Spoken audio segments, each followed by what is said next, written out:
Ladies and gentlemen, you see the background right now. It's unlikely. We are here all in Texas, here in Dallas, Texas, with the one and only Mark Briscoe. Mark, first and foremost, how you feeling this weekend? Man, I'm feeling amazing. Down here in Texas. You know, it's always nice being in Texas. We got a big old wrestling show coming up called All In. You know, it's one of the biggest shows of the year. It's the biggest show of the year. And, man, I'm feeling good. I'm ready to go out here. I'm ready to whoop some ass, take some names, get this title shot. You know what I mean? But so yeah, I'm feeling wonderful.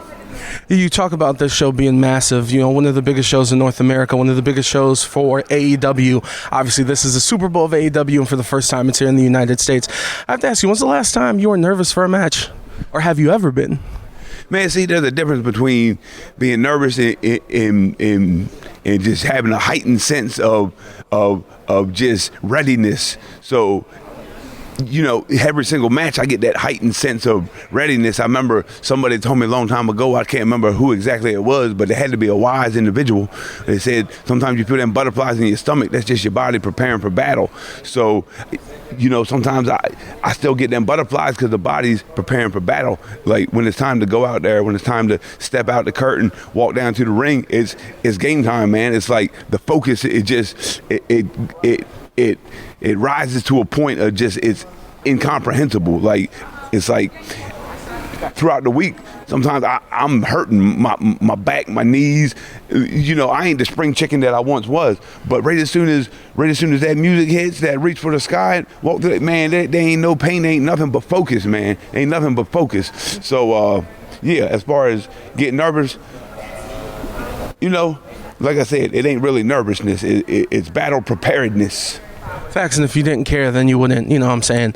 And I appreciate you giving a little bit of your mindset right now, and obviously coming fresh off of Dynamite and Collision. MJF, I wouldn't consider him one of your friends. Said some controversial things, some people thought it was over the line. Like, where's your mindset when it comes to MJF? See, my thing is, I guess I underestimated MJF. I know he goes for the low-hanging fruit. I know he takes the easy way out and says whatever's the most audacious thing he could possibly say. And he's predictable. You know what I mean? He's predictable because let's just say if I just stub my toe and then he's got a microphone, it's like, oh, you just stubbed your toe, you dumbass. Like, I know what you're gonna say. I know you're gonna come at me in the most vulnerable area that you think that you can come at me, which is my brother, my best friend, who passed away a couple years ago, my tag team partner for more than 20 years, baddest tag team of all time. But I underestimated. I didn't know what angle he was going to come at me from. I thought he was going to badmouth my brother and run him down, which that's like saying a tree ain't made out of wood. If you're going to say Jay Briscoe's a piece of trash, Jay Briscoe was a bum, blah, blah, blah, that's dumb. That's like saying water's not wet. It's dumb. Like, but just the way this little snake, just the way he did it, man, just the way that he came at me, it really took me by surprise, and I tell you, it's crazy because it's one of them situations where, as mad and as angry and as upset as it made me, I think it gave me the fuel, if you know what I mean. It gave me that fuel. I can use that emotion. I can harness that. I can channel that, and I'm gonna use it. I just feel bad for MJF. I feel bad for his friends and his family, if he has any friends. I mean, he obviously has some sort of family, but yeah, I feel bad for them because of the beating and the devastation that's going to come upon this man when I get my hands on him Saturday. It's not something that's going to be pretty, and it's not something that's going to that anybody should take lightly. And so I think all his friends and family should get together and have a little prayer circle or something for young Max Friedman, because it's just not, his outlook is not looking good for him in his health and his safety.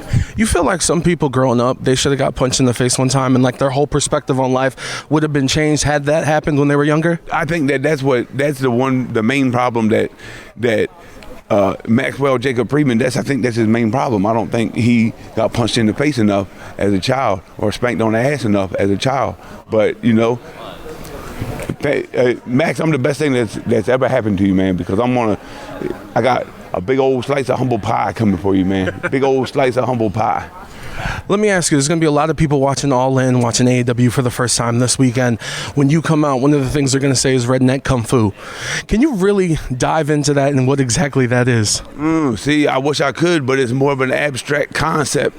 It's not so much it's not so much something that you can really grasp or you can actually perceive with your human abilities. It's more something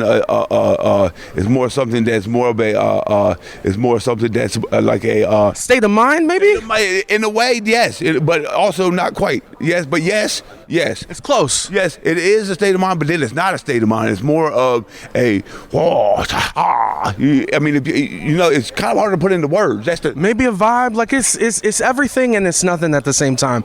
There is a vibration that there's actually been scientific studies done. There's a particular vibration, a frequency that when the redneck kung fu starts to become unleashed, the whole entire surrounding area at least a 3, 4, 5 mile radius, depending on the altitude, that just gets this new frequency and vibration.